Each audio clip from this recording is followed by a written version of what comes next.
예수가 선포한 하느님 나라, 그것은 이 세상에 속한 것이 아니면서도 우리가 누릴 수 있는 것이었고 믿음 여하에 따라 실현될 수 있는 나라라고 예수는 말했습니다. 예수는 하느님 나라에 대해 수많은 비유를 들어 설명합니다. 그 나라는 좋은 씨앗을 자기 밭에 뿌린 사람의 마음이기도 했고 깨알 만한 겨자씨가 자라나 거대한 나무가 된다는 기적이기도 했고 잘 보이지도 않는 누룩이 서말의 밀가루를 부풀게 만든다는 풍요이기도 했으며 밭에 감추어진 보화를 우연히 발견한 농부의 이야기이기도 했습니다. 이런 하느님 나라에 대한 비유들이 중요한 것은 그 나라를 세워야 한다거나 쟁취해야 하는 것이 아니라 이미 있는 것을 받아들이라는 것이라는 점이었습니다. 이미 우리 안에 있는 하나님 나라를 회복하려 하기만 하면 된다는 가르침이 그 핵심이었습니다. 그래서인가 예수는 금식하고 기도해서 하느님의 용서와 인정을 회복하는 데 익숙하던 유대인들에게 먹고 마시는 것을 가르쳤고 하나님 나라를 혼인잔치와 같은 것이라고 말했습니다. 그가 제시한 하나님의 구원은 바로 잔치를 베풀고 먹고 마시는 일이었죠. 예수가 전한 하느님 나라는 도대체 어디에 어떻게 있는 것일까요? 이런 비유들을 아무리 들어도 그 갈증은 해소되지 않습니다. 무엇을 말씀하시는 것인지 정말 알쏭달쏭하기만 합니다. 왜 이렇게 된 것일까요? 왜 예수가 전한 가르침이 알 수 없는 무엇으로 받아들여지고 만 것일까요? 불행하게도 인류는 지난 2000년 동안 그 나라를 찾아 헤매고 있습니다. 그를 믿는 대부분의 신자들은 육신이 죽어서 영혼이 가는 사자의 나라일 것이라고 믿고 있으며 어떤 이는 태양계를 벗어난 어떤 성단에 물질로서 존재한다고 말하기도 합니다. 또한 어떤 이는 사람들 사이의 사랑의 관계가 사회적으로 실현되는 혁명의 결과가 그 나라라고 말하고 어떤 이는 오로지 내 마음속에 있는 상상의 낙원일 뿐이라고 말하기도 합니다.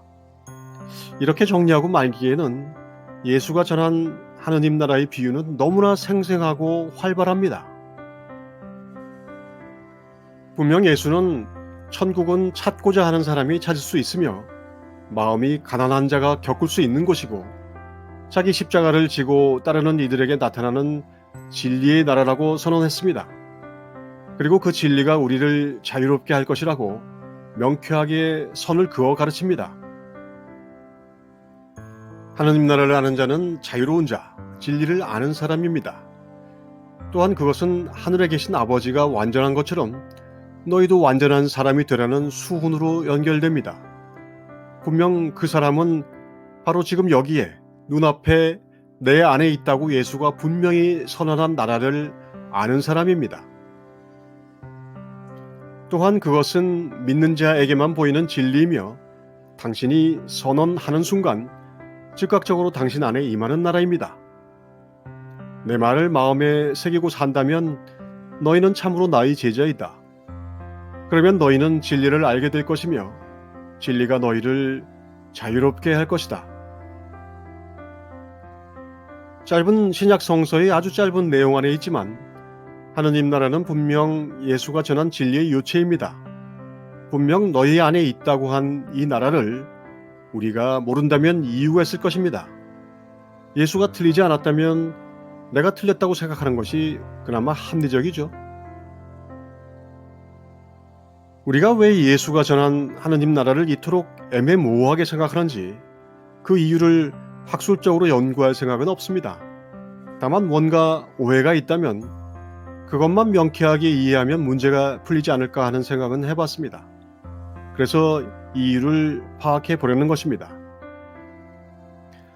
예수가 기도하려거든 이렇게 하라며 전해준 기도문의 첫 구절은 하늘에 계신 아버지 이름이 거룩하게 여김을 받으시고 나라가 임하시고 뜻이 하늘에서와 같이 땅에서도 이루어지이다 라는 대목으로 시작됩니다.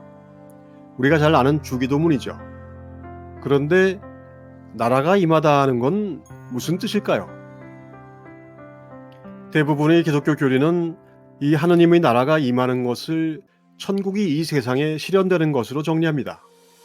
종말의 때가 오면 심판의 자리가 생기고 거룩하고 영광스러운 천국이 세상에 실현됩니다.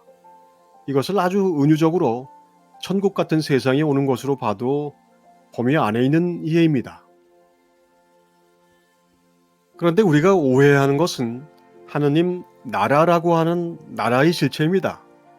우리는 나라를 지구상에 존재하는 국가에 빗대서 이해합니다. 아무리 확장해도 지구공화국 정도밖에는 안 될 것이고 더 넓혀도 은하제국 정도인데 이게 과연 하느님의 나라라고 할 수 있을까요? 저는 성서학자도 아니고 언어학자도 아니지만 나라가 무엇을 의미하는지는 이해할 수 있습니다. 나라의 요체가 뭔가요? 그것은 통치, 즉 다스림입니다. 신국이든 왕국이든 제국이든 공화국이든 그것은 누군가에 의한 통치, 다스림입니다. 많은 반론이 있을 수 있겠지만 조금만 더 진도를 나가보면 다스림, 즉 통치가 나라의 요체라는 설명을 받아들이면 하느님 나라는 아주 쉽게 해석됩니다. 하느님이 다스리는 그 무언가이겠죠. 구체적으로 국가의 구성 요소인 영토, 주민, 주권 중 바로 주권이 하느님에게 있는 것입니다.